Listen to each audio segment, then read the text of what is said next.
President Recep Tayyip Erdoğan and Prime Minister Ahmet Davutoğlu have once again targeted the critical Hürriyet daily and its owner, Aydın Doğan, by accusing the newspaper of running manipulative headlines. The latest quarrel began after the daily ran a story about ousted Egyptian leader Mohammed Morsi, who was recently sentenced to death.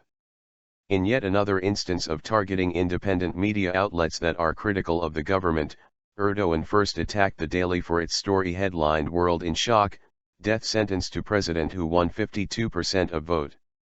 He viewed the headline as a covert threat to himself and accused media mogul Doğan and the daily of having links to the parallel structure, a term coined by Erdoğan to defame the faith-based Gülen movement, also known as the Hizmet movement. In response to Erdoğan's targeting of the daily, Hürriyet published an editorial on the front page of its Tuesday edition, calling Erdoğan's accusation very unjust and unfounded and asking if he has any evidence to back up his claim. "What is your evidence?"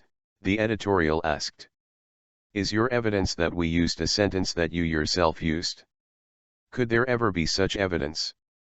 Could there be distortion to such an extent?" On Tuesday, during a rally in Ankara, Erdoğan verbally attacked Doğan for the second time. "Why did you feel uneasy, Doğan? Weren't you the one who ran a story with the headline 411 hands were raised for chaos in reference to a parliamentary vote in 2008 that aimed to remove a ban on heads-carved students entering Turkish universities? Weren't you the one who ran a story with another headline claiming that I should not even be elected as a Matar head of a village? Do you think we will forget those days and headlines? I was elected president and you still insist on your stance. You don't respect the choice of the people."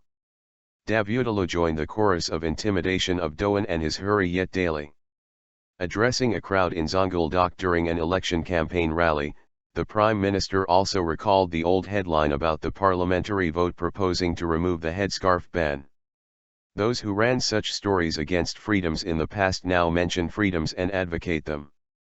I respect media freedoms, but everyone should know their place," Davutoğlu said. In its editorial, Hürriyet said, "Mr. President, what do you want from us? Why are you attacking us with blatant injustice and clear distortions? Why are you turning us into a target? What do you want from us? Will you banish us?" Speaking at an election rally on Monday, Davutoğlu claimed Hürriyet's headline was suggestive, given that Erdoğan was also elected with a 52% share of the vote in the August 2014 presidential election. What do they mean? If they refer to our President Recep Tayyip Erdoğan, who was also elected with 52%, they should know that no elected president or prime minister will be sent to his death in this land, Davutoğlu said.